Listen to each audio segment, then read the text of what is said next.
The acrid smoke of battle still hung heavy in the alien atmosphere as Lieutenant Cale Morrison picked his way through the scattered debris of the skirmish.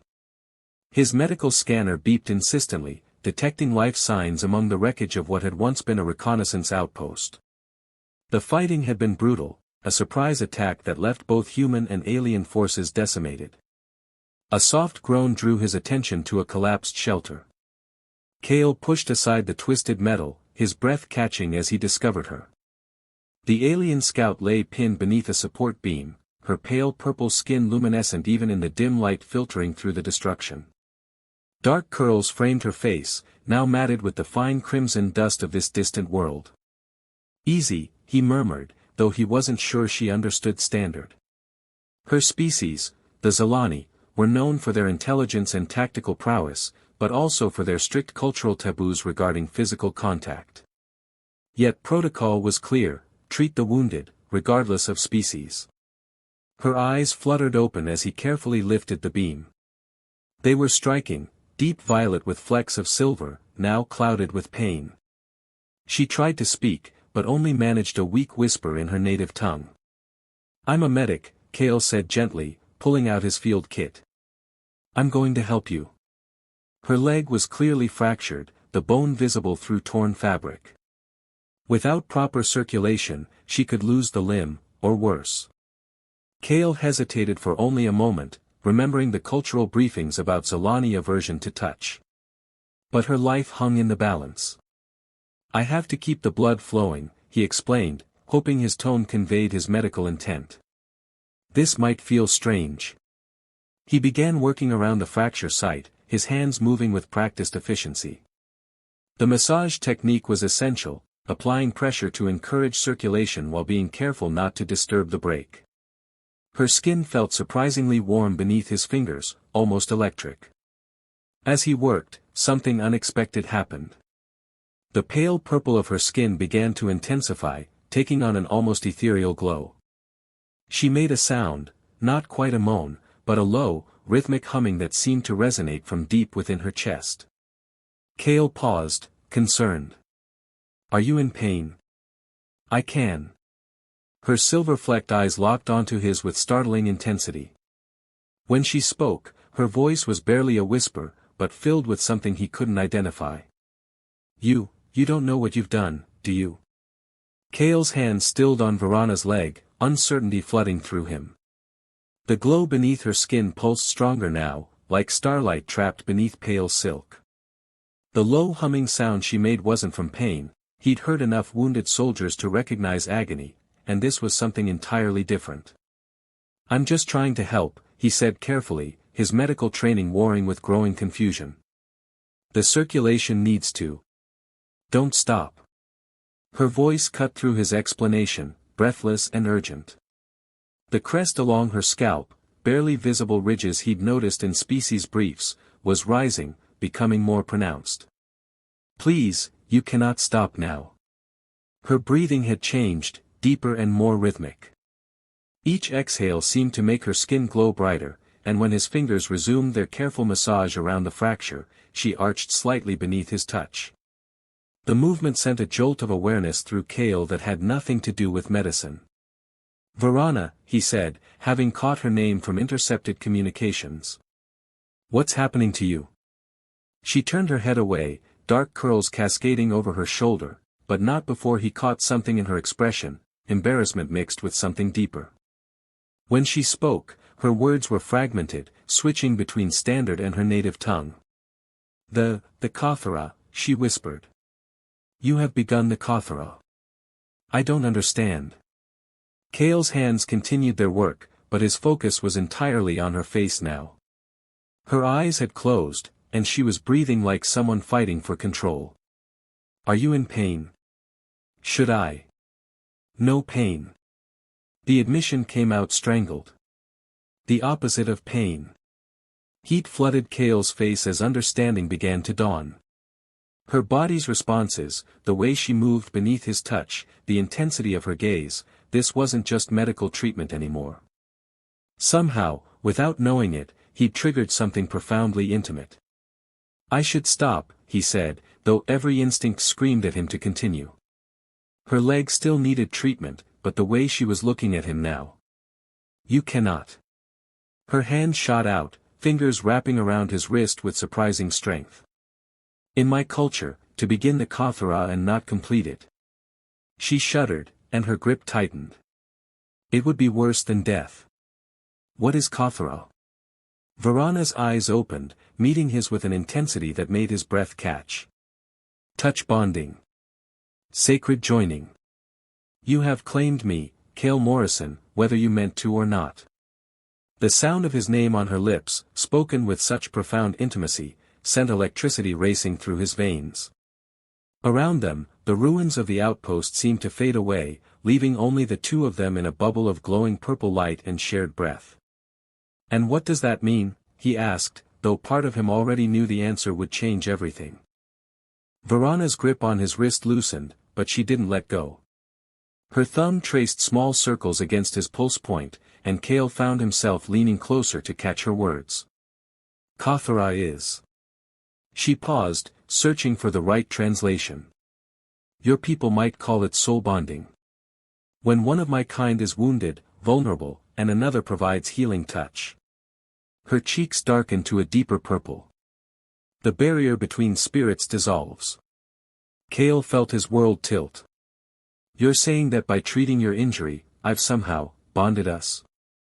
Not yet completed, she clarified, her voice gaining strength.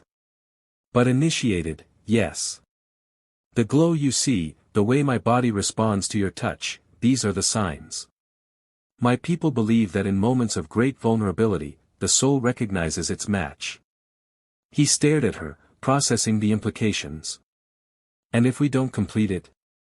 The incomplete bond would tear at both of us. You would feel it too, in time, a restlessness, a sense of something missing. Her fingers tightened on his wrist again. But to complete it. She took a shuddering breath. I would be exiled from my people. Bonding with an outsider is forbidden. Then we won't. Look at me, Cale. Her voice was soft but commanding. When he met her eyes, she guided his free hand to her face. The moment his palm touched her cheek, her skin blazed with light, and she made that low humming sound again. Can you feel it?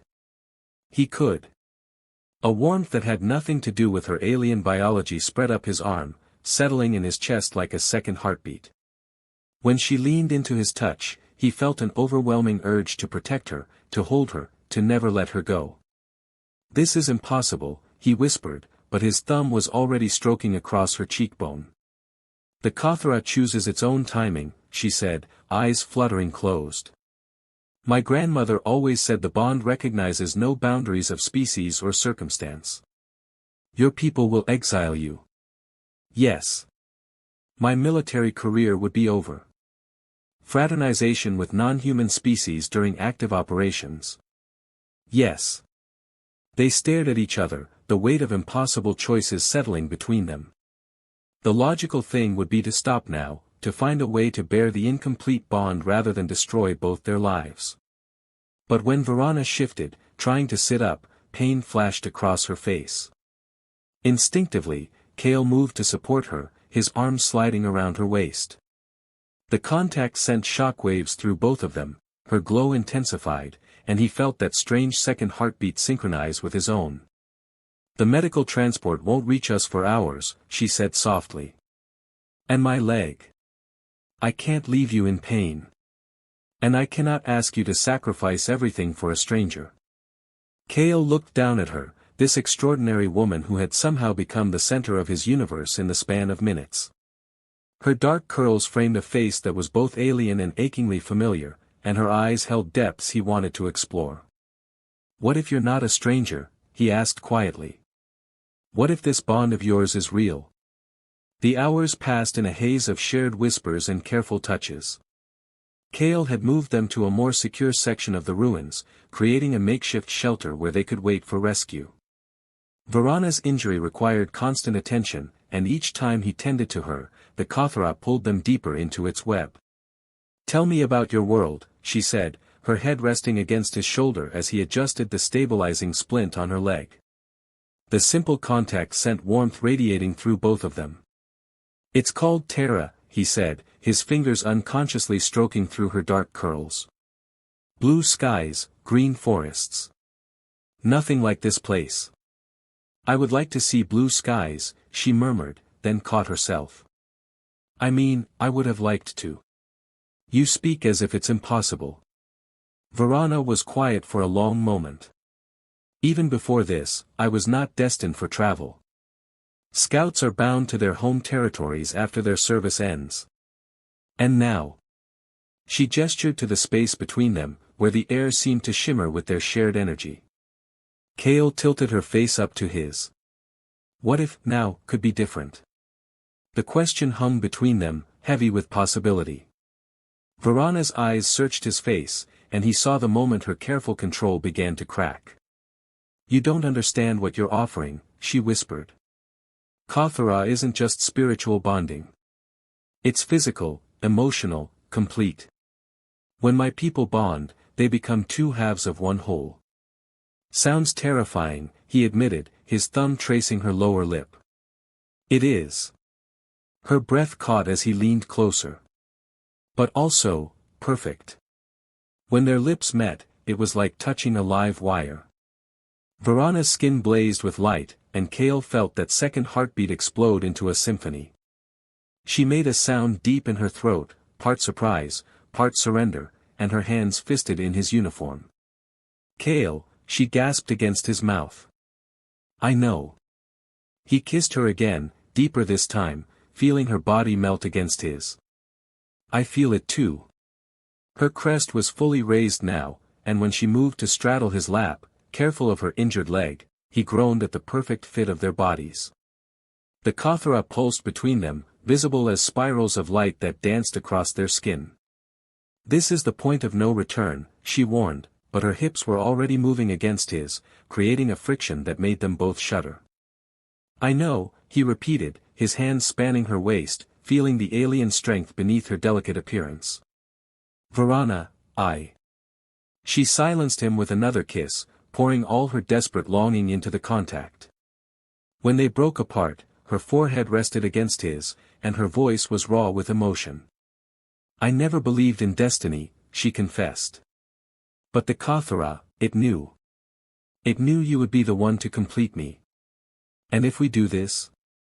If we complete the bond? Then we become something new. Neither fully human nor Zalani, but something between. Something that belongs to both worlds and neither." Kale looked into her eyes, seeing his own reflection there, and made his choice. The sound of approaching transport ships shattered their intimate bubble. Varana pulled back from Kale's embrace, her skin still glowing with the intensity of their connection, her breathing ragged. "They're coming," she said, unnecessary words that filled the sudden tension. Kale's hands tightened on her waist. "We could pretend none of this happened. I could claim you were unconscious during treatment. And spend the rest of our lives feeling incomplete." She shook her head, dark curls catching the light. "The Kothara doesn't simply fade, Kale. It would haunt us both." The transport ships were close now, their engines drowning out the intimate whispers they'd shared. Soon, reality would intrude, medical protocols, debriefings, the weight of two different worlds pulling them apart. "Then we finish what we started," Kale said, his voice steady despite the magnitude of what he was proposing. Varana's eyes widened. "You would give up everything? Your career, your world, your people. What good is any of that without you?" He cupped her face, marveling at how perfectly she fit against his palms. "I've been a soldier my entire adult life, Varana. I've never had anything worth fighting for except duty. But this is worth everything." Tears gathered in her violet eyes. "My people will cast me out. I'll have no home except what we make together. Then we'll make a good one." She kissed him then, fierce and desperate, pouring all her love and fear and hope into the contact. The Kothara responded, sending waves of light across their skin, binding them in ways that transcended physical touch. "Complete the bond," she whispered against his lips. Before they arrive. Before we lose the chance. Kale needed no further encouragement. He pulled her closer, ignoring the approaching voices, the sound of boots on metal debris. This moment was theirs, and he would not let duty steal it from them. When the bonding reached its crescendo, the light surrounding them blazed so brightly that the rescue team had to shield their eyes. But Kale saw everything, the way Varana's face transformed with joy, the moment her spirit touched his and they became something new together. Lieutenant Morrison. The team leader's voice cut through their perfect unity. We need immediate medical assessment. Kale slowly opened his eyes, finding Varana smiling up at him with such radiant happiness that his heart stopped. The Kothara was complete, he could feel it in every cell of his body, the way her presence had become as essential as breathing. No medical assessment needed, he said, helping Varana to her feet. But I do need to request a transfer. Sir. I'm resigning my commission, Kale announced, his arm around Varana's waist. And I'll need passage to wherever she's going. The team leader stared at them, taking in their obvious connection, the way they moved as one.